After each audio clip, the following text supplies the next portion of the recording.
Tajuk besar di atas doa jemaat. Ayat yang ke-23. Sesudah dilepaskan pergilah Petrus dan Yohanes kepada teman-teman mereka. Lalu mereka menceritakan segala sesuatu yang dikatakan imam-imam kepala dan tua kepada mereka. Ketika teman-teman mereka mendengar hal itu, berserulah mereka bersama kepada Allah.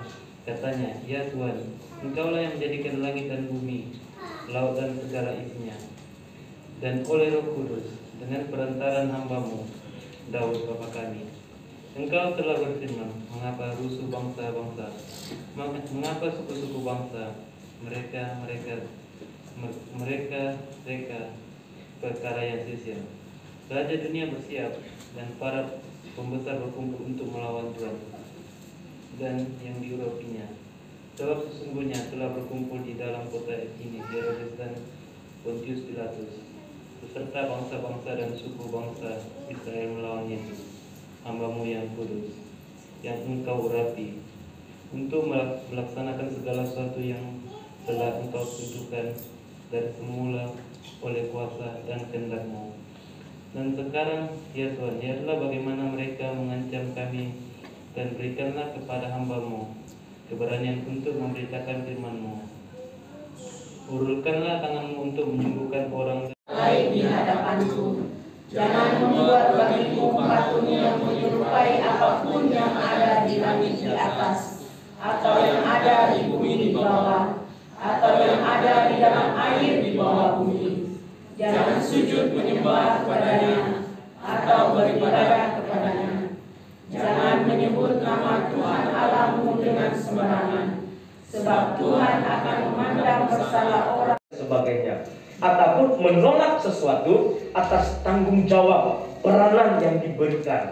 Akhirnya kita mereka-reka berbagai alasan untuk kita melepaskan diri supaya tidak terlibat di dalam tanggung jawab dan aktivitas tersebut. Nah, kalau kita lihat di dalam Lukas 14 ayatnya yang ke-15 sampai ayat yang ke-24 itu berbicara tentang undangan ke perjamuan. Nah, jadi ini merupakan suatu yang digambarkan oleh Tuhan Yesus. Di dalam teks ini berbicara berkaitan dengan keselamatan, kehidupan kekal yang Tuhan berikan. Tuhan di dalam perumpamaan ini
Mari kita topang anak-anak.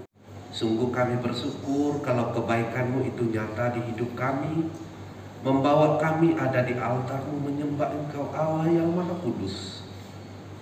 Terpujilah nama-Mu, biarlah di sepanjang ibadah ini diri anak-anak sekolah minggu yang sebentar nantinya kami akan izinkan mereka beribadah di ruang mereka yang tersendiri. Mohon Allah Tritunggal memberkati mereka, memelihara, menjaga hati dan pikiran mereka. Biar Roh Kudus bekerja. Pada siang hari ini kami mau serahkan ibadah kami hanya di dalam nama Bapa, Allah dan Roh Kudus. Amin.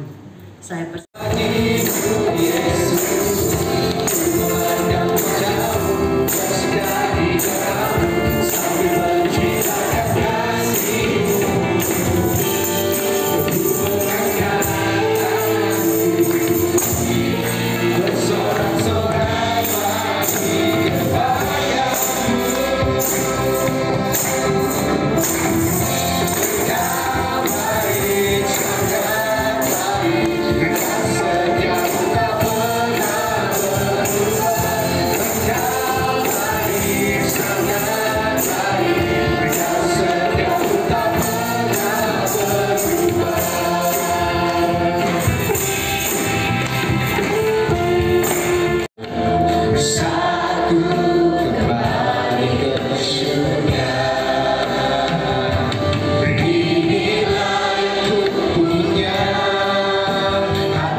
Ayat 1 hingga 11.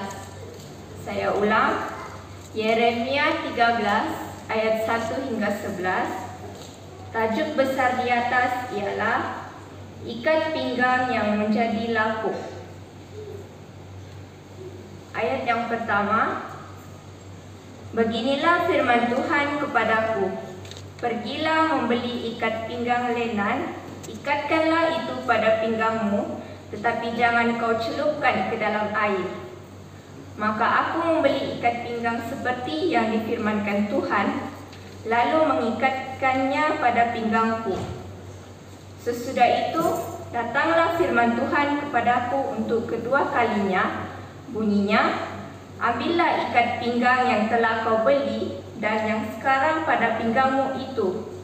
Pergilah segera ke sungai Efrat untuk menyembunyikannya di sana, di celah-celah bukit batu. Ayat yang kelima, maka pergilah aku, lalu menyembunyikannya di pinggir sungai Efrat, seperti yang diperintahkan Tuhan kepada aku. Sesudah beberapa waktu lamanya, berfirmanlah Tuhan kepadaku, pergilah segera ke sungai Efrat, mengambil dari sana ikat pinggang yang kuperintahkan kau sembunyikan di sana. Maka pergilah aku ke sungai Efrat, lalu aku menggali dan mengambil ikat pinggang itu dari tempat aku menyembunyikannya, tetapi ternyata ikat pinggang itu sudah lapuk, tidak berguna untuk apapun. Ayat yang ke-8, lalu datanglah firman Tuhan kepadaku. Beginilah firman Tuhan, demikianlah aku akan menghapuskan kecokabongakan Yehuda dan Yerusalem. Bangsa yang jahat ini, yang enggan mendengarkan perkataan-perkataanku, yang mengikuti kedegilan hatinya dan mengikuti Allah lain untuk beribadah dan sujud menyembah kepadanya, akan menjadi seperti ikat pinggang ini yang tidak berguna untuk apapun. Ayat yang terakhir, sebab seperti ikat pinggang melekat pada pinggang seseorang, demikianlah tadinya segenap kaum Israel dan segenap kaum Yehuda. Tuhan Yesus berkata, "Kasihilah Tuhan Allahmu dengan segenap hatimu dan dengan segenap jiwamu dan dengan segenap akal budimu." Itulah hukum yang terutama dan yang pertama. Dan hukum yang kedua yang sama dengan itu ialah, kasihilah sesama manusia seperti dirimu sendiri. Pada kedua hukum inilah tergantung seluruh hukum Taurat dan kitab kebenaran. Amin. Matius